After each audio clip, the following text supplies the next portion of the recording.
श्री गुरु गोरखनाथका बाचाले बाधु उत्पिशाच बाधु प्रेतमा बाधु डङ्किनी बाधु छेदिनी बाधु आकाशै बाधु पातालै बाधु चासुरे बाधु विरल बग्दछ इन्द्रावती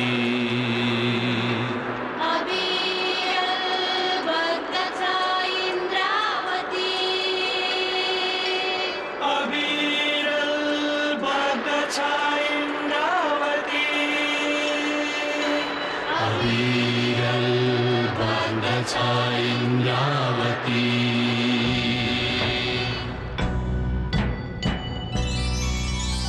हो प्रहार जति जति लहर उति उति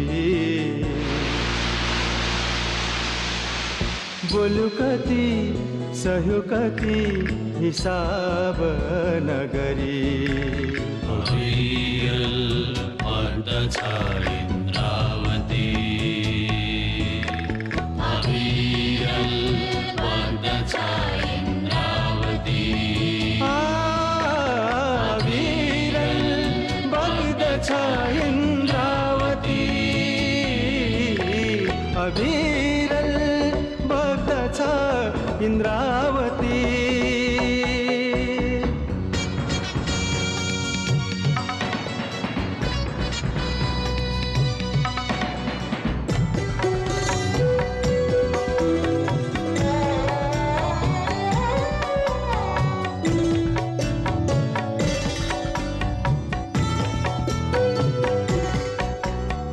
बगेको पानी भागेको होइन फर्केरै आउने हो सागर भेटी संकल्प बोकी उर्लेरै आउने हो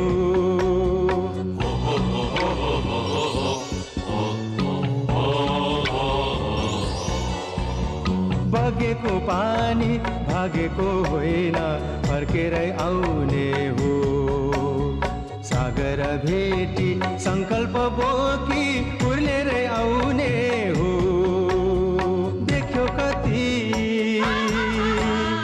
भोग्यो कति देख्यो कति भोग्यो कति हिसाब नगरी अविरल बग्दछ इन्द्रावती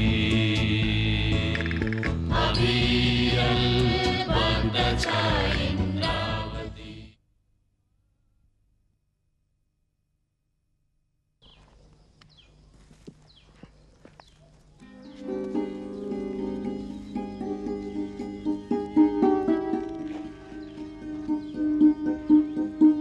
कति अनुहारमा मात्रै हेर्नु परेको यो खाऊ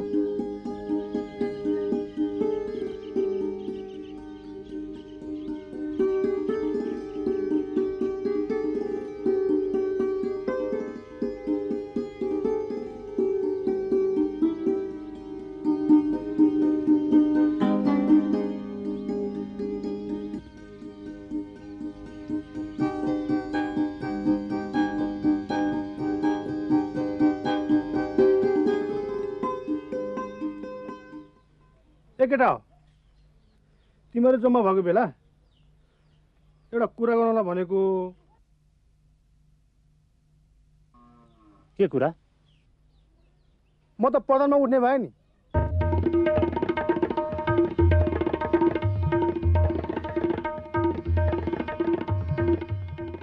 काजीको विरोधमा उठ्यो भनेर छक्क पर्नुपर्ने कुरा के छ उठ्न नपाउने होइन क्यारे त पनि उठ्न पाउँछस् उ त्यो पनि उठ्न पाउँछ उ त्यो पनि उठ्न पाउँछ सबैजना उठ्न पाउँछ फेरि तिमीहरूको काजीले 5 वर्ष जति 5 वर्ष मात्रै के 7-8 वर्ष भइसक्यो प्रधान खाएको अब उनको त रहर पनि पुगिसक्यो होला अब यसपालि म पनि रहर पुर्याउँ भनेर के छ तिमीहरूको विचार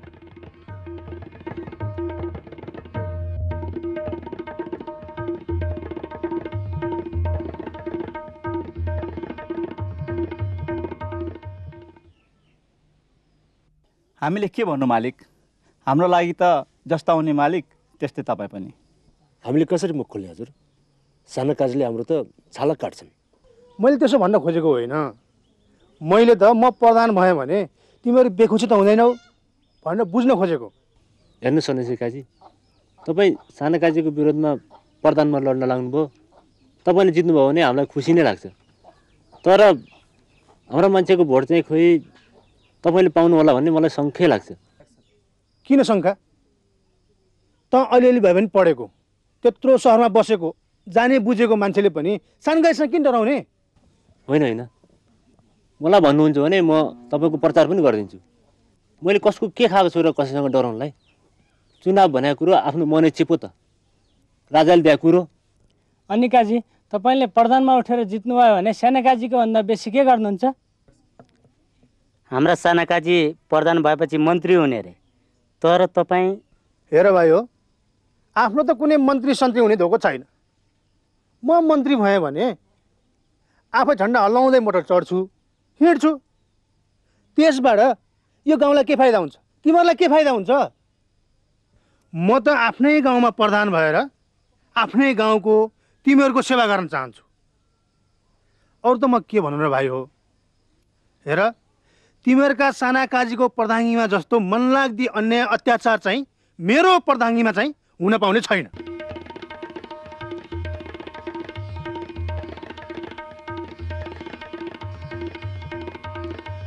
तपाईँले भने जस्तो गाउँमा थिचुमिचु अत्याचार बेटबेगारी फाड्ने कबल गर्नुहुन्छ भने, हामी गरिब गुरुबाको भलो गर्ने बाचा गर्नुहुन्छ भने कमसेकम हामी छुटेलीहरूको भोट चाहिँ तपाईँले पाउनुहुन्छ। कसो केटा हो?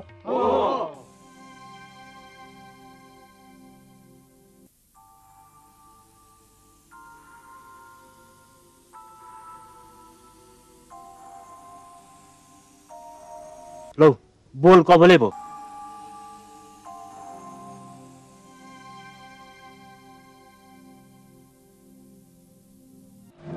हरि कृष्ण सन्यासी जस्ताले सात गाउँमा हृदय गरेर बसेको काजी खानदानसँग टक्कर लिन खोज्ने। सानो काजी भनेको बलेको आगो हो। आगोको छेउमा भुसुन आयो भने के हुन्छ? खरानी हुन्छ मालिक। ठीक भनिस्।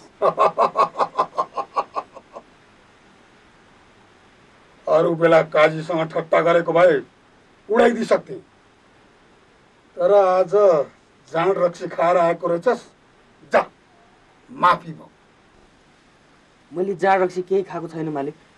मैले भएकै कुरा बोलेको। त्यो सन्यासीले त्यत्रा मान्छेको अगाडि बोलेको कुरा मैले यही कानले सुनेको, ट्यास्स पारेर। मेरो विरुद्धमा उठ्ने त्यत्रो आँट? मालिक साहब, यसले उठ्ने भने होइन, त्यो हरिकृष्णले उठ्ने भने मालिक साहब। हजुर त्यो मर्छ, हजुर छोडिदिनुहोस् न, हजुर मर्छ मर्छ, छोडिदिनुहोस् न।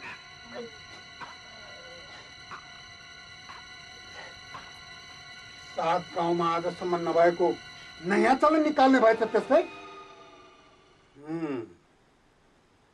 म बाहेक यो गाउँमा अहिलेसम्म कोही प्रधान भएको छ? यत्रो काजी खानदानको हैकम र रवाफलाई चुनौती दिन खोज्ने त्यसको त्यत्रो हिम्मत। मेरो विरुद्धमा उठ्नु भनेको सूर्यलाई बत्ती देखाउनु जस्तै हो मालिक। त्यो मेरो अगाडि पहिलेदेखि नै सर्प बनाएर बसेको थियो। मैले त्यसलाई विष नभएको सर्प ठानेर वास्ता गरेको थिएँ,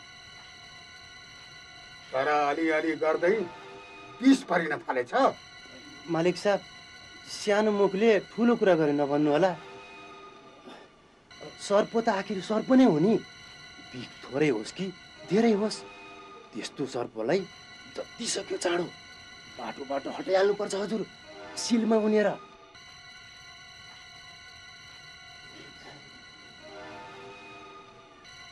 जतिसुकै बिखालु सर्प भए पनि त्यसका अगाडि गरुड हुँ म। त्यस्ता धेरै बिखालु सर्पहरूको शिकार गरिसकेको छु मैले, तर एक पटक त्यसलाई ज्यान जोगाउने मौका दिन्छु। आफै बाटोबाट पन्चिन्छ भने ठिक छ, नत्र त्यसरी पड्केर मात्र हुन्छ?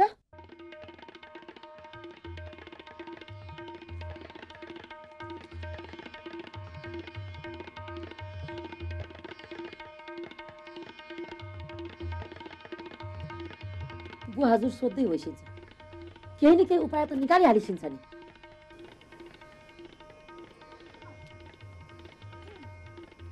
यो अरू केही होइन, कलियुग लागेको। ठिक भन्नुभएको छ बुवा हजुरले, यो कलियुग नै लागेको। तर कलियुग ती किराहरूलाई मात्र होइन, हामी काजी खानदानलाई पनि लाग्यो। अब कलियुगले छोइसकेपछि के हुन्छ, अब यो बन्दुक टेचाएपछि थाहा हुन्छ। फेरि बन्दुकको कुरा गर्नु, सोच्न दे न बाबा। तेरो बुवा हजुर सोध्दै होइसिन्छ, केही न केही उपाय त निकालिहालिसिन्छ नि। यता हेर त, त्यत्रो काजी खानदानको हैकमलाई कायम नै राखेर त्यत्रा माझी दरबारहरूको चाँजो बाँचो कसले मिलाए भन् त? त्यसको मतलब तैँले मिलाएको छैनस् भनेको होइन मैले। तेरो मिलाउने तरिका अर्कै छ, तेरो बुवा हजुरको मिलाउने तरिका अर्कै छ। त्यसमाथि पनि तैँले नजानेर गरेको गल्तीलाई तेरो बुवा हजुरले अहिलेसम्म मिलाउँदै होइसिन्छ। हेर बाबु, सधैँभरि बलले जित्नु खोज्छु भनेर हुँदैन। कहिलेकाहीँ त बुद्धिले पनि काम लिने गर्नु।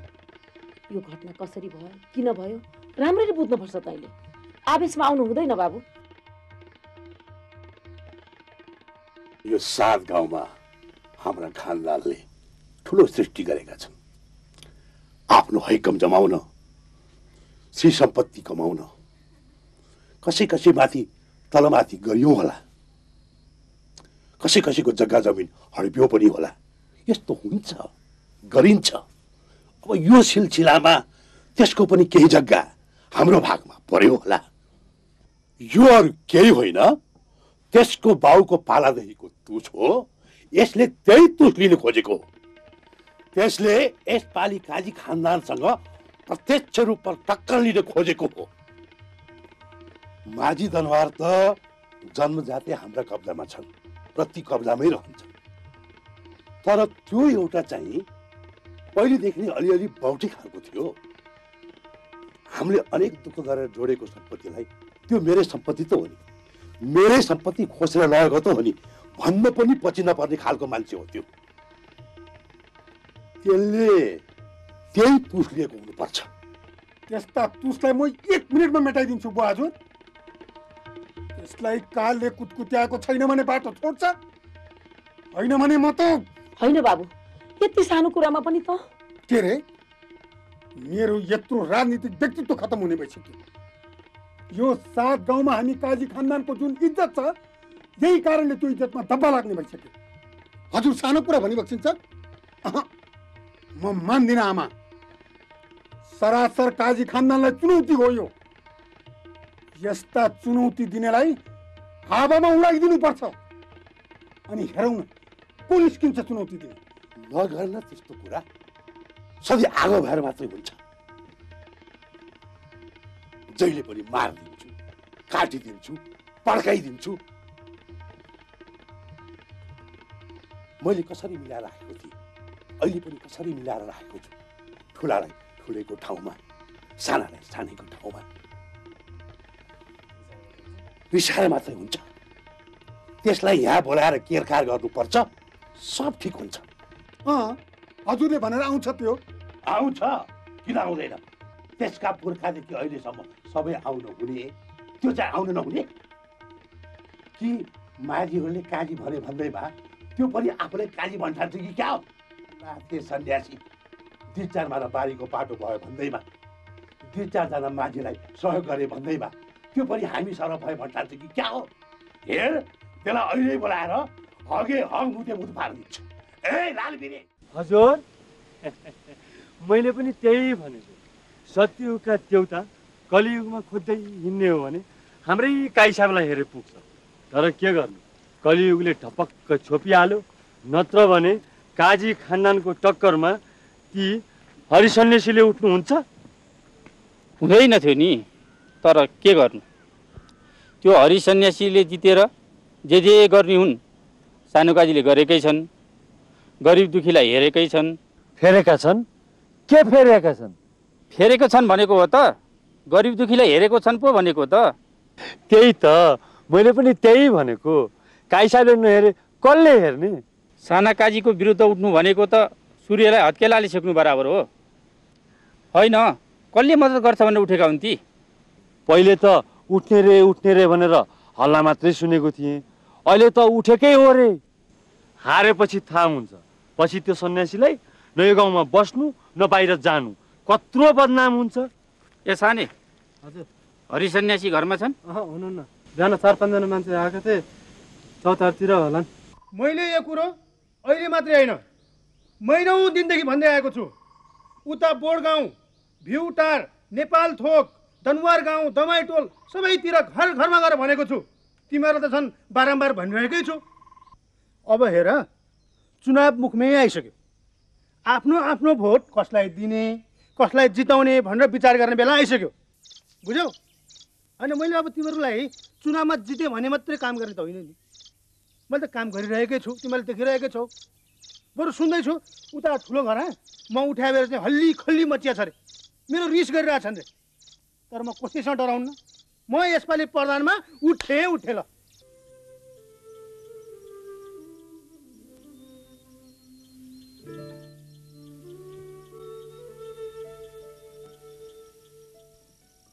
ए किन उठेको तिमीहरू? बस बस। होइन सन्यासी काजी, अब हामी जाने। ए भुमा, बिर्खे, ए गम्भीर, यस्तो कुरा सुन्नुपर्छ क्या? बस। सुनेर मात्रै भएन पनेरो गुरु, पेट पनि त भर्नु पर्यो नि। हामी त काममा जान्छौँ। ए तिमीहरूकै भलो हुने कुरा तिमीहरूले नै नसुनेपछि के काम? हामी बिना सिद्धिमा बसेर किन फस्ने? अहिलेलाई हामी लाग्यौँ।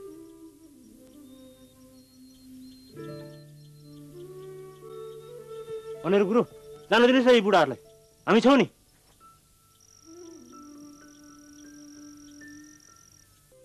के सुनिरह्यो भने जाउँ हेडा। जाउँ जाउँ। भन्नुहोस् सन्यासी काजी तपाईँ कुरा।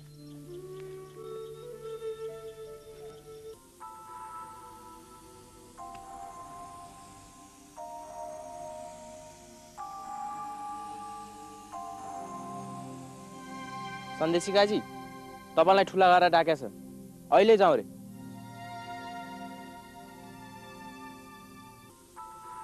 कसले बोलाएको? बुढा काजीले। ल म अहिले आउँछु, त जा।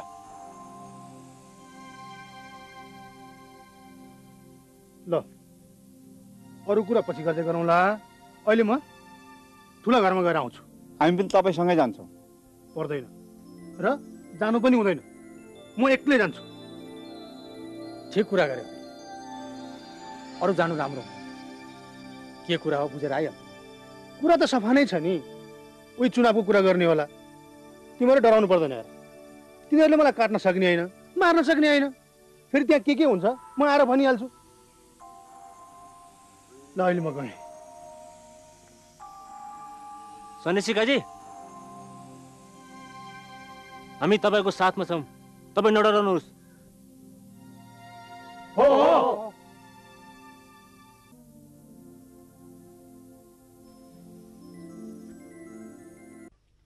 साहब, तल हरि सन्यासी आएका छन्, के गरौँ? यही पठाइदे।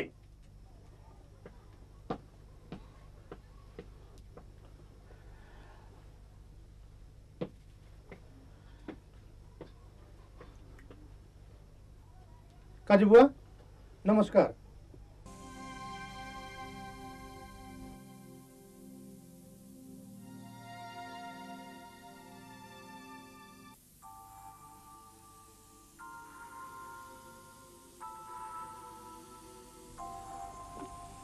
यो झिगारी पनि कति दुःख दिएको।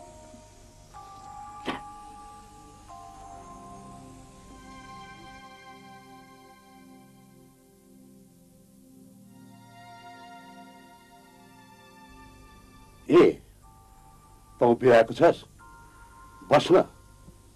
काजी बुवा उभिने, म बस्ने, कहाँ सोच र? त कहाँ सानो छस् र? त ठुलो भइहालिस् नि। अब प्रधान हुन लागेको मान्छे त अब हामीसँग भइहालिस् नि।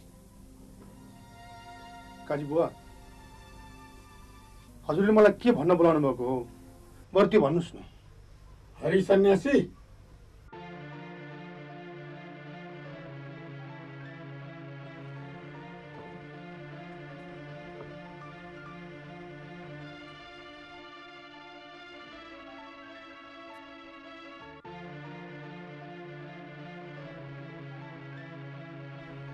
त प्रधानमा कसलाई सोधेर उठिस? कसलाई सोध्नुपर्छ र? सोध्नुपर्ने जनतालाई हो। जनतालाई सोधिसकेको छु। त्यसपछि पनि कसैलाई सोध्नुपर्छ जस्तो मलाई लाग्दैन। के रे, म उठेको थापै थापै त किन उठिस? यो त राजाले दिएको हक हो त काजी। यसमा जतिको तपाईँको उठ्ने हक छ त्यतिकै मेरो पनि छ। मेरो मात्रै किन, सारा गाउँलेहरूको छ। के रे फेरि भन् त, के भनिस्? साना चुप लाग त। मैले बोलाएको म कुरा गर्छु। हेर बाबे हरि, तेरो हक छैन भनेर कसले भन्छ? राजाले दिएको हक कसैले हार्न सक्छ?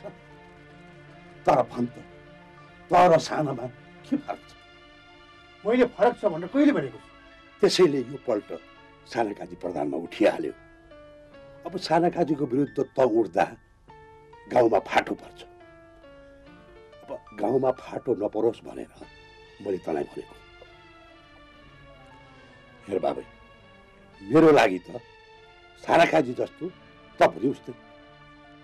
मेरा लागि तिम्रो दुईजनामा जो प्रधान पञ्च भए पनि मेरो मर्यादा खस्दैन। तर पनि त के भयो त काजी बुवा? हजुरलाई म र साना काजीमा केही फरक छैन भने यसपटक मलाई रहर पुर्याउनु दिइबक्सियोस्। साना काजीले त 2 पटकसम्म आफ्नो रहर पुर्याइसक्नु भएको छ। उहाँलाई आफ्नो नाम फिर्ता लिन लगाइदिइबक्सियोस्।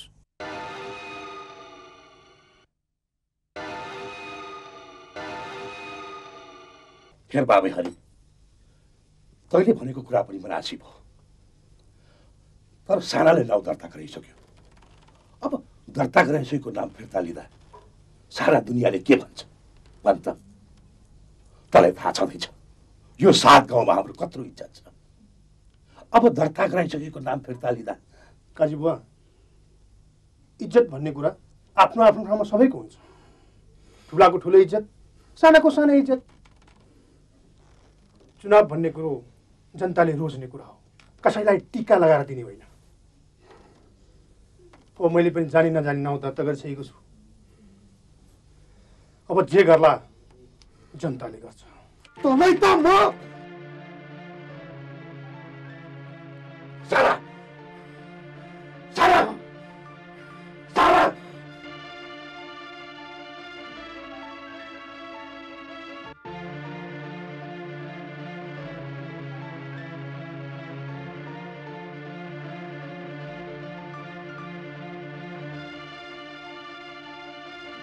हरि, मान्छेले ज्यादा जिद्दी गर्नु हुँदैन।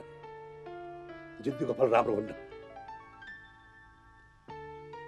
हेर, तेरो चुनाव प्रचारमा केही खर्च पनि भयो होला। त खोज्छस् भने म त्यसको भर्ताल ब्याजै जोडेर पनि दिउँ।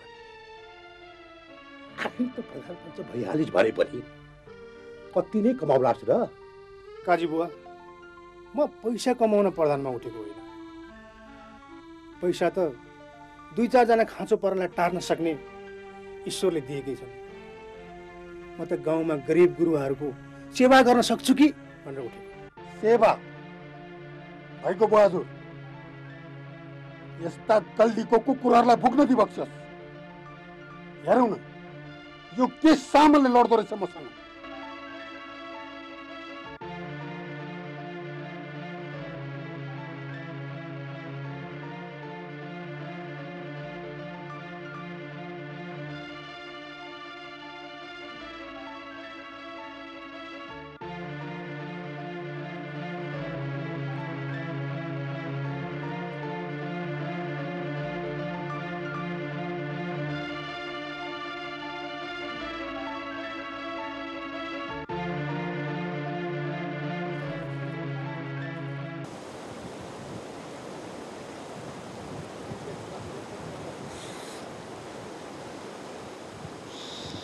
घरमा के भयो?